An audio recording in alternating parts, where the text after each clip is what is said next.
What is going on, ladies and gentlemen? Welcome back. I am Ryan with the Roundtable of Wraith, bringing you another deck tech, deck adjustment, deck thing with our favorite old man river, Mr. Oldham, the grandfather of eternity. So, this is the second video that I'm doing on Oldham. I'm going to go over my adjustments, and these adjustments that I have made to my deck are all based on the Nationals results, right? For you U.S. fans, the United States Nationals wrapped up a couple of days ago. That was, of course, won by Tarek Patel running Briar. Oldham did dog shit in constructed play there in the Nationals. He probably did some things in the draft portion, but not a notable finish. However, we Oldham fans rose up in excitement because a guy won the calling with Oldham in the constructed event, which was extremely exciting. He also had there's another Oldham list in the top 8 finish. And then I believe in the German Nationals, there was another top 8 Oldham finisher as well. So Oldham's kind of doing some things. So I know he's been quiet recently. People have been gravitating towards Briar. Lexi was kind of the big one, and Oldham was always kind of pushed to the side, mainly due to his inability to close out games in time. And we found out, especially with the United States calling winner or the Orlando calling winner, he can not only win in time, but he can win a tournament in time, which is extremely good news. I expect the Oldham meta to kind of, or not Oldham meta, but I feel like Oldham decks now are going to adjust, knowing that, hey, it can be done. So we're going to see a lot of iterations come out in different nationals and different tournaments around the world, which is really uplifting for somebody who, loves this hero and wants to play this hero. So what I'm going to do is I'm going to show you guys my changes that I've made to my deck, kind of basing it off of some of the things that I've seen. Also predicting kind of where I think the meta is going based on the United States Nationals. And I'm going to get into that first before anything else. I am not going to share any list. I'm going to share my list. I'm not going to share the calling champions list or the top 8 finishers list or the German top 8 finishers list. I'm not going to take anything away from them if they're going to have. I don't know if they're content creators. I don't know if other channels are going to interview them and explain their list. But I'm not here to take away from them. So if you guys want to explore those lists, maybe check out the DB. I know. They'll all be posted eventually on the Flesh and Blood website. Otherwise, search the internet for their videos when they do come out. I will be watching them, and I'll be looking out for them as an Oldham fan. So yeah, if you're here to kind of check out their lists, that's not what this is for. But these are my changes. So what do I think the meta is going to be going forward? I don't know if you guys have been playing Flesh and Blood for a while. But my prediction is that we're probably going to see some Rune Blades in the top lists here coming forward. And I don't just mean, Chain and Briar. For those of you that are kind of unfamiliar with the situation, Matt Rogers flew in for the Orlando calling. Matt Rogers is probably, the most famous Flesh and Blood player. He's from New Zealand. I think he's number 1 overall in the world. And he played Viserai. And he finished in the top 8. And he, claims that if he definitely could have won more matches I think he said he could have gone XO had he known that Bloodsheath was an instant that cost him a game, and then he lost. I don't know the calling bracket, but it'll be streamed eventually on the the Channel Fireball Twitch. So Viserai is a hero that I think is going to see some play. Usually whenever Matt debuts a deck, everybody kind of copies him and tries to make it their own and tries to apply the same thing. So Viserai would be a hero that I would start to expect a little bit more of. Briar has shown over the last few tournaments that she's clearly not going anywhere. She's a force. And so that's a character that I think we should be aware of. And then Chain. Chain got second place. Matthew, I don't know. I don't want to butcher his last name, but he won the Cincinnati calling, I believe, and got second place here with Chain. I know the guys from the Hyperloops, who I've been fans of their Discord for years now, from dating back to the Destiny. Joe and Cody They ran Chain to great success. So Chain, he's not dead. He's not going anywhere. He's not gone. Clearly, he's still got a lot of play left. So I think the meta is going to be heavily reliant or heavily, Runeblade focused. And I think that's actually really good news for we Oldham players because I think he plays really well into those decks just with how he is. And so, yeah, the changes that you're about to see reflect that. So, if you haven't done so yet, check out my first video. I have a deck list in that video. Actually, I don't even know if it's relevant anymore because I've made changes. But check out the first video so you can kind of compare and contrast to that. Having a mystery beverage while we're going over this as per usual. So not much has changed here, equipment wise. I did add a slot, and that's for the no rune gloves. Everything else is the same. No rune gloves are the change here. That is just because Rosetta Thorn is probably, I'm not exaggerating this, but just with the frequency that we're going to see it, and with what it can do, probably the best weapon in the game now. Viserai's running it, Chain's running it, Briar's running it. All three Runeblades are running it for a reason. Probably the best weapon in the game. So having that second option for Null Rune is good. I need to start diving into a lot of testing post-nationals.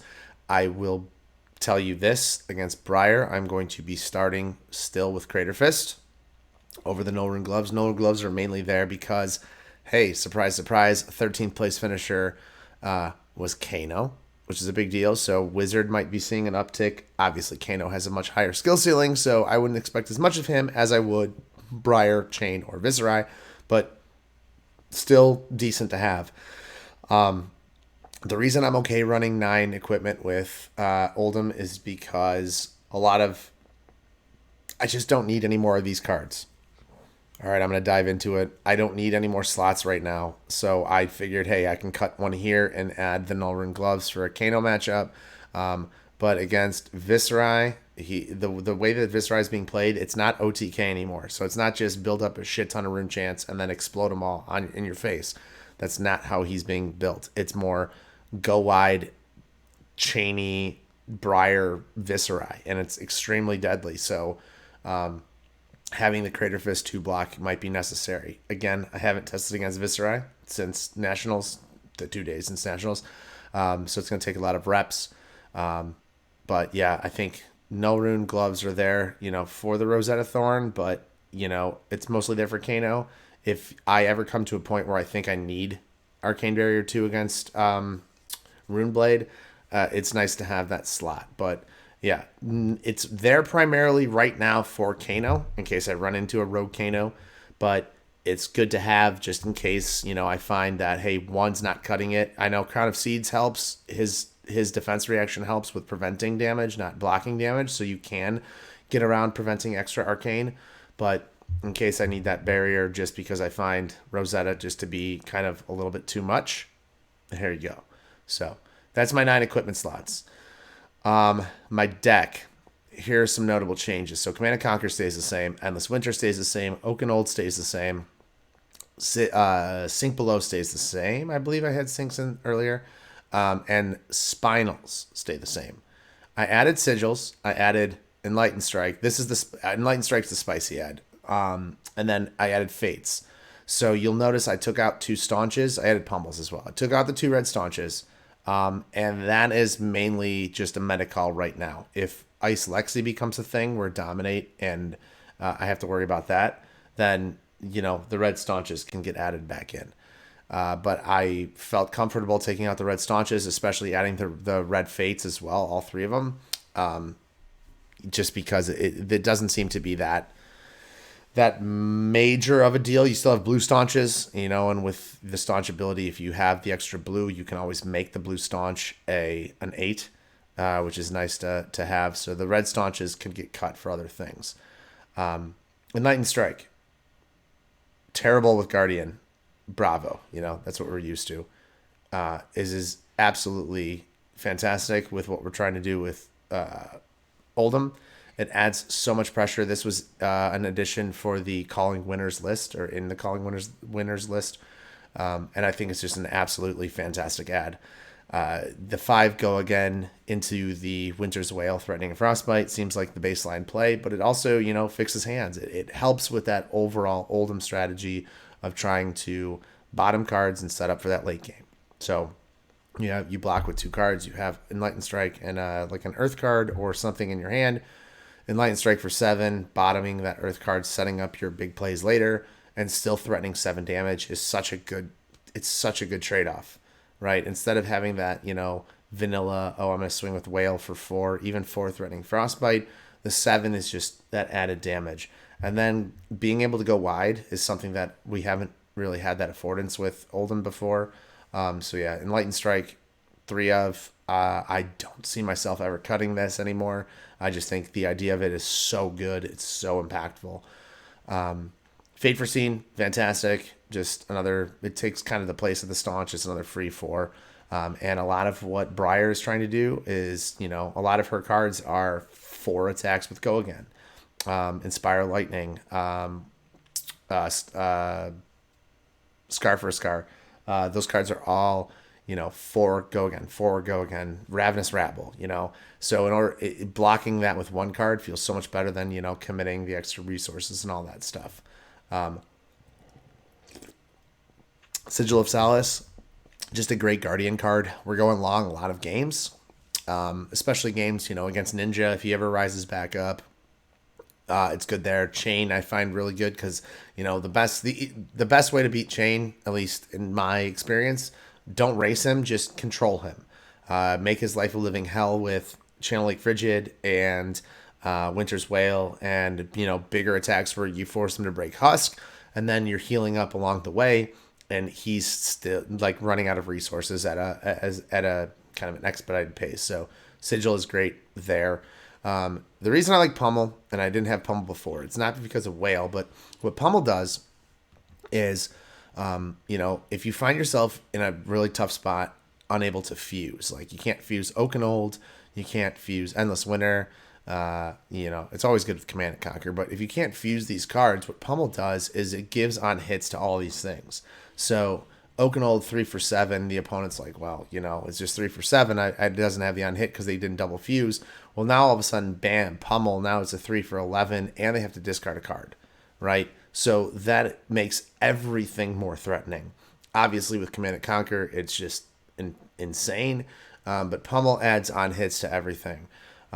Late game, if you're, arsenaling your Pummel and then pitching it to the bottom with Crown of Seeds, you're setting up your winning plays, your sneaky plays late game with either your Dominates or your Whales, then Pummel's a game winner. But it also just makes all of these like if you're not fusing and you just have a bad hand, it adds on hits to all these other cards. So Pummel, fantastic addition. It's just really good at a lot of things. Disrupting, obviously, but also closing games late when your opponent doesn't expect it. So my yellows, I cut the yellow Autumn's Touch, and now I have yellow Winter's Bite. And the reason here is because late game, especially when you have, abilities to dominate, if you can pitch or if you can play a Winter's Bite and have them have 1 less card in hand, that's just giving you card advantage, right? Briar wants her full hand. Chain wants his full hand. Lexi wants her full hand. So many of these heroes are reliant on their full hand. Bravo, right, wants that full hand so he can dominate and play his big cards. And Winter's Bite is just automatic disruption. They don't have an ability to respond to it. So I like the 3 yellows and the 3 blues. It's just very good. I did go down to 6 Earth cards. That was, I originally had 9, and then 10 if you include the Pulse of Eisenloft. Just felt that Earth was a little bit too clunky, and that I could, if I'm setting up my Oakenolds, I didn't have to rely on drawing it naturally, so I only wanted the 6 and then the 7 if you include the double. So yeah, Winter's Bite, yellow and blue, is just it's a great card just to kind of disrupt and control the game a little bit more, and that's what Oldham wants to do. So my blues here, Blizzard's the same, Channel Lake Fridge is the same, Disable, I believe, is now new. So last time I did this video, I've been playing with Disable for a while. But I had Cranial Crush. I like Disable a little bit more just because not only is it cheaper, but it's also more disruptive. The drawing cards is, fine. It is pretty relevant in the meta today because of Plunder Run. But Disable is just threatening their arsenal. If you're playing Disable, it's not my primary.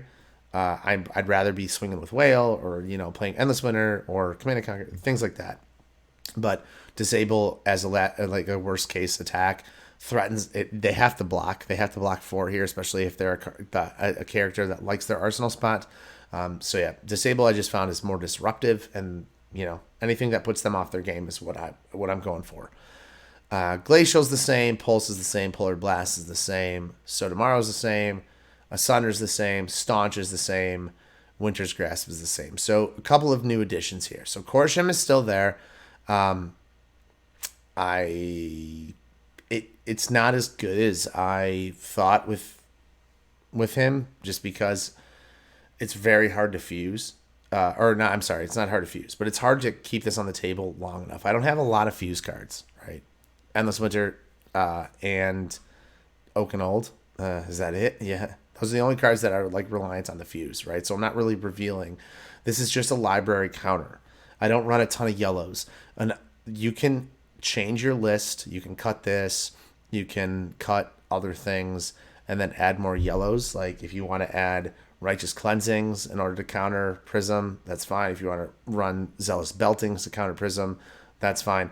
I'm just not there. I haven't ran it. I haven't had I'm not trying to add all of these yellows to try to directly counter her. So here is my one card counter to library is Korsham. You have to draw it correctly. Obviously, it's easier said than done. I run Exposed to the Elements in against Prism. That's another Prism counter.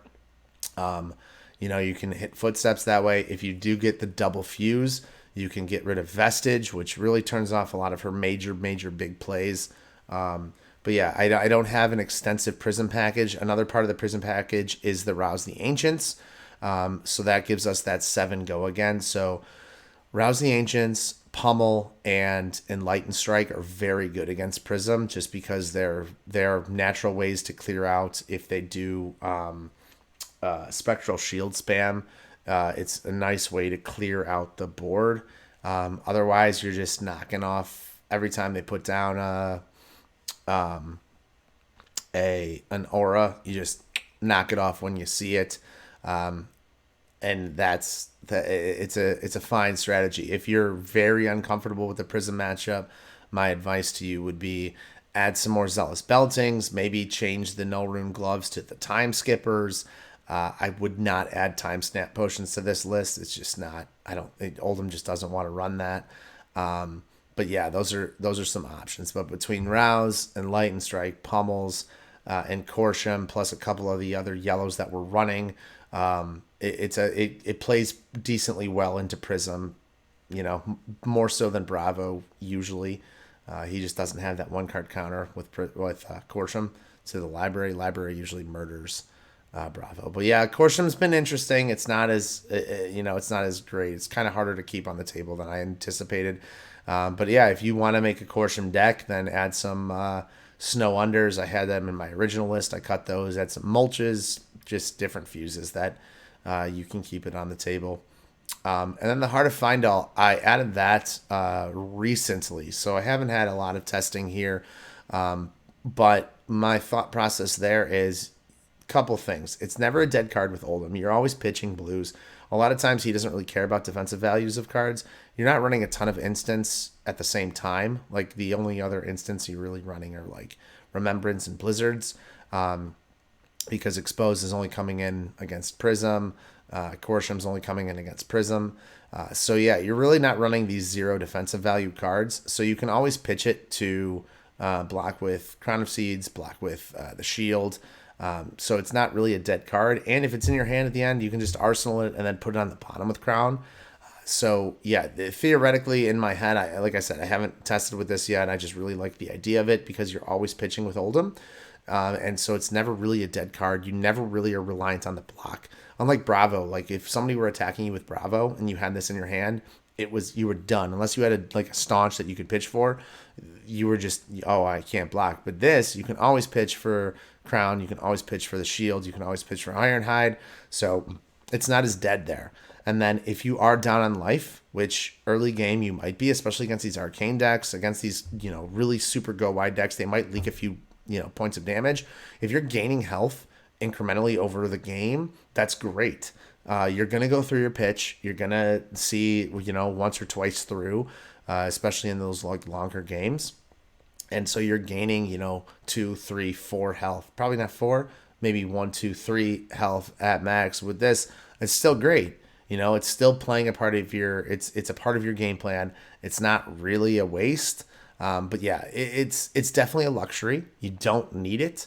As is pretty much every fable in this game. If you have it, fantastic. If you don't need it. This is not a crucial part. You can add pretty much any other card that you want in place of the Heart of Fendel. But yeah, this is something that I'm gonna dive in and test. And this is mostly just based on the meta, like the Viserai and Briar and Chain especially. Those three are there. It's gonna be a triumvirate of rune blades at the top of the meta now. So, you're gonna have damage leak through, whether it's arcane or go wide things. You're probably gonna be able to use this and start gaining life, and that kind of contributes to your fatigue game plan, right? Let them run out of threats, but because of our additions like Rouse the Ancients, because of our additions like Enlightened Strike and Pummel, you're going to be dealing more damage on your turn. It's not just Turtle Shell, Turtle Shell, Turtle Shell, wait for them for an hour to finally run out of things and just swing Whale the whole game. Now, 50% of your game plan is probably swing the Whale the whole game, right? You're going to be blocking out and you're going to be threatening a Frostbite, but on turns where you can, Enlighten Strike and threaten 9 in a Frostbite, fantastic.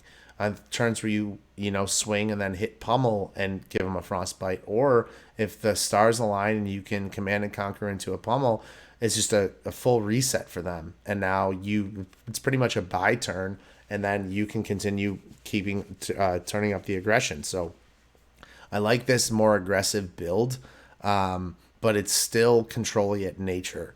This build allows you it's not a full tank, but it's more morphing into that mid-range, right? And that's what I really like about the lists that have come out, is that, yeah, they're not just, balls to the wall aggressive, because that's not what, Oldham's trying to do, but it is more mid-rangey, where there are some explosive options that, no one was running before, myself included. So I will post a link in the description. Thanks for watching. If you have any questions or comments, let me know.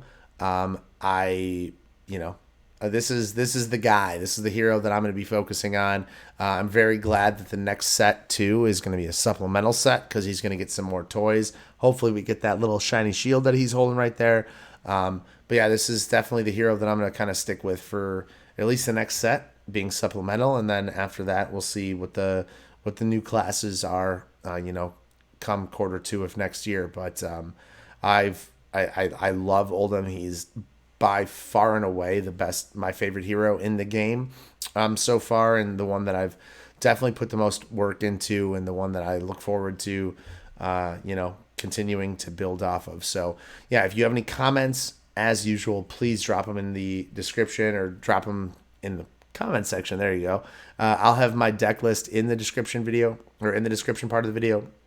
But yeah, ask questions, comments. If I messed anything up, shout it out. Otherwise, give me your opinions. This is just my iteration, what I thought, is going to be the coolest or the best way to kind of adjust to the new meta.